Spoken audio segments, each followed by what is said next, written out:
उम्मीद है आप लोग स्वस्थ और सानंद होंगे। आज थोड़ी विषय से इतर हट की बात करूंगा। हो सकता है आप लोगों को पसंद आए।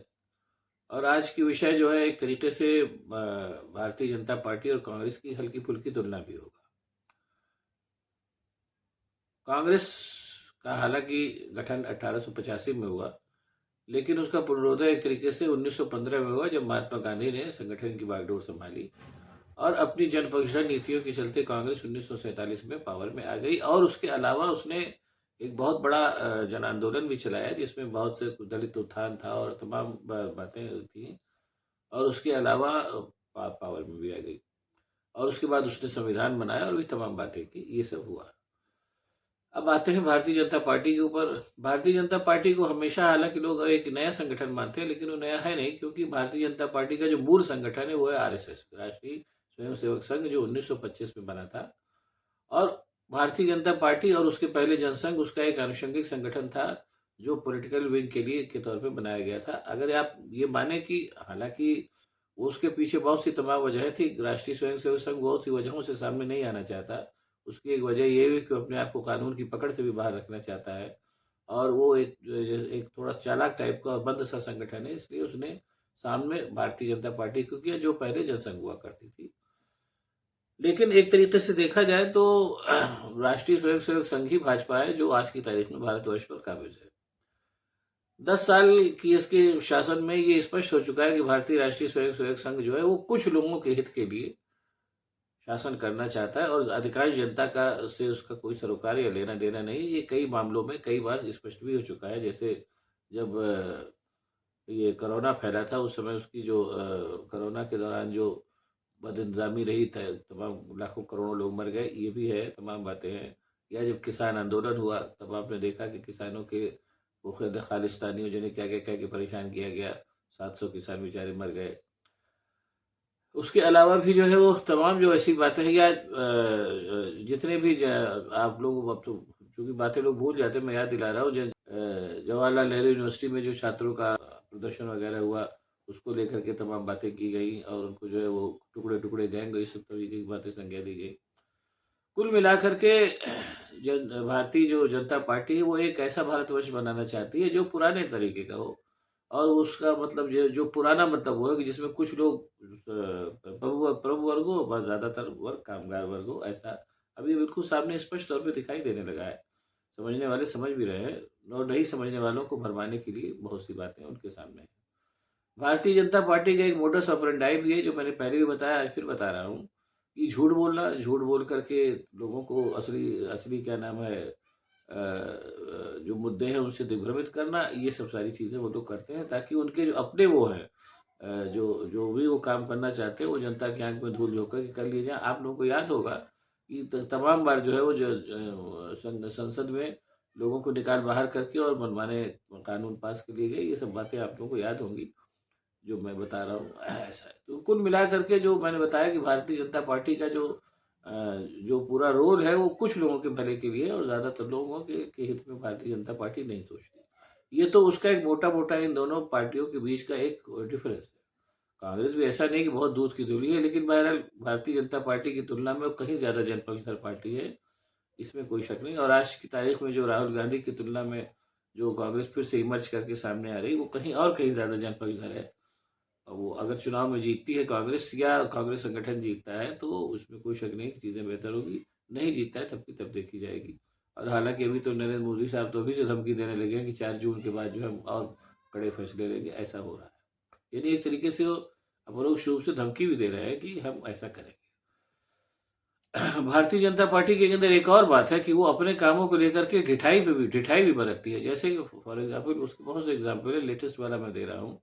जो इलेक्टोरल बॉन्ड का मामला सामने आया है, जिसमें अब कुछ बहुत ज़्यादा बताने की जरूरत नहीं है। तमाम ऐसी कंपनियां हैं जिन्होंने शून्य टैक्स दिया, लेकिन करोड़ों रुपए का इलेक्टोरल बॉन्ड खरीद के भाजपा को भेंट कर दिया। ऐसी भी तमाम कंपनियां सामने आई, जिन्होंने कि पता चला कि उनका जो है वो जितना मुनाफा है उससे कहीं ज़्यादा जो है वो इलेक्टोरल बॉन्ड के रूप में भाजपा को दे दिया। ये सब सारी बातें आजकल लोग आप लोग सुन रहे हैं, इसके लिए मैं इसको दोहरा नहीं रहा हूँ।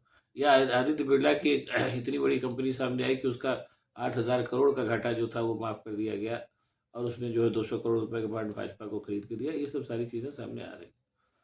यानी कुल मिलाकर के अगर ठंडे दिमाग से सोचें, हालाँकि इसको कहा नहीं जा सकता, लेकिन बहरहाल चूँकि ये एक ऐसी पार्टी है जो थोड़ा-सा चीज़ों को छुपाने में यकीन रखती है, इसलिए अपनी बातें भी कही जा सकती हैं कि कहीं न कहीं हमको मुझे लगता है कि इस पार्टी के मन में, भारतीय जनता पार्टी के मन में एक ये भी भय है कि वो तो पल से पावर में आ गई है और उसके बाद से तमाम तरीके के धत-कर्म करके, झूठ बोल करके और चुनावों में धांधली करके इस तरीके से जो है ये 10 साल लगातार पावर में रह गई। उसको कहीं न कहीं लगता है कि अब हम अगर पावर से हटेंगे तो फिर या तो हम पावर में बने रहेंगे या फिर हटेंगे तो लंबे समय तक पावर से बाहर रहेंगे। ऐसा भी है, ऐसा हो सकता है। अभी ये तो बिल्कुल ऊपर के लेवल की बात है, कह नहीं सकते, लेकिन जो उनका मोडस ऑपरेंडी जिस तरीके से वो काम करते हैं, उस तरीके से ये कहना बड़ा मुश्किल है कि उनको ये बात ना पता हो। पता होगी, उनको पता होगा कि या तो हम रहेंगे या फिर हम लंबे समय के लिए बाहर चले जाएँगे। तो ये इलेक्टोरल बॉन्ड और इन सब जोशों से अभी इलेक्टोरल बॉन्ड की लूट तो सामने आई है।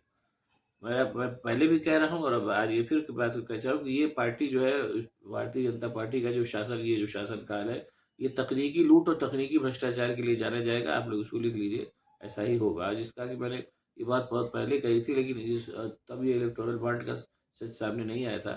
मैं इतना पढ़ा लिखा और क्या नाम है, इतना तकनीकी रूप से जानकार आदमी नहीं हूँ।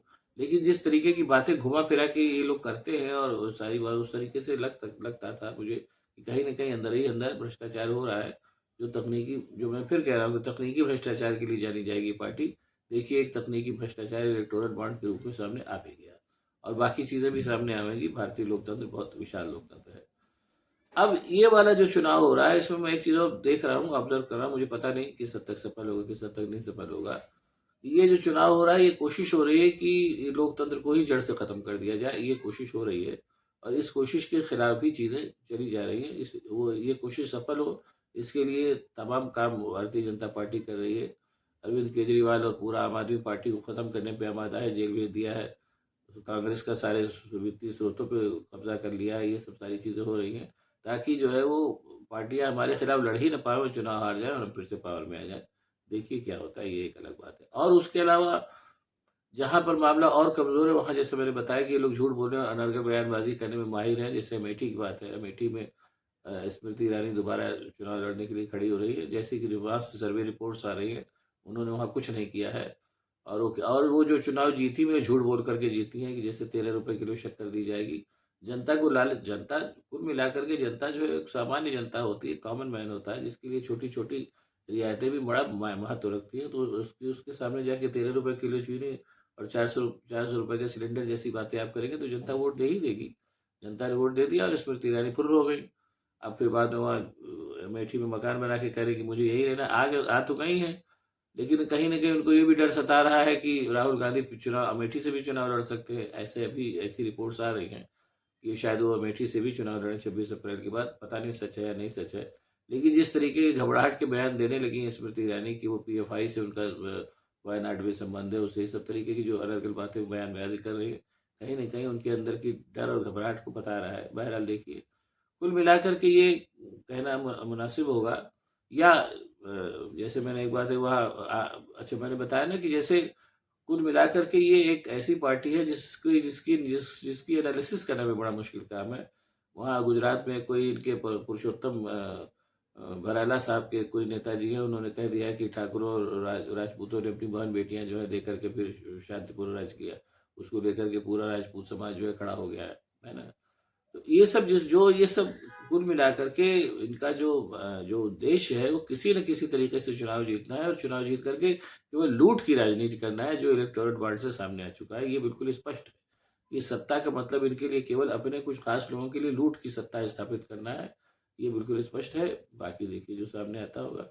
और इन लोगों की कोशिश ये है कि ये इनके प्रकार ना किसी तरीके से इस बार का भी चुनाव जीत करके कोशिश अगर हो तो फिर हमेशा के लिए भाजपा को ही सत्ता में रखा जाए, ऐसा ये बात हो रही है। और जनता भी कहीं न कहीं जिस प्रकार से अंदर ही अंदर खबरें आ रही हैं, अभी एग्ज़ैक्ट तो नहीं कहा जा सकता। जनता ने भी ठान लिया है कि अब की भाजपा को हराना है। देखिए, अगर ये एक तरीके से कुल मिला के मान के चलिए कि 1977 वाली लड़ाई फिर सामने आ रही है। दूसरी इमरजेंसी है, अघोषित इमरजेंसी। देखिए, इस बार भारतीय जनता पार्टी की चालाकियाँ, चालबाज़ियाँ और तकनीकी क्या नाम है चालाकियाँ जीतती हैं या भारत की जनता की लोकतंत्र में आस्था जीतती है, ये देखने वाली बात होगी। इस चुनाव की सबसे ख़ास बात ये है ये लोकतंत्र के लिए समझ लीजिए बहाली के लिए दूसरा आंदोलन और दूसरा चुनाव है। देखिए कौन जीतता है, कौन हारता है। यही इस चुनाव की सबसे बड़ी उपलब्धि होगी। अब आपको अगर ये मेरा वीडियो पसंद आया तो इसको शेयर करिए, लाइक करिए, साथ ही साथ मेरे चैनल को सब्सक्राइब करिए ताकि मैं और भी ऐसी बातें आपको बताते रह सकूँ। बहुत बहुत धन्यवाद। नमस्कार।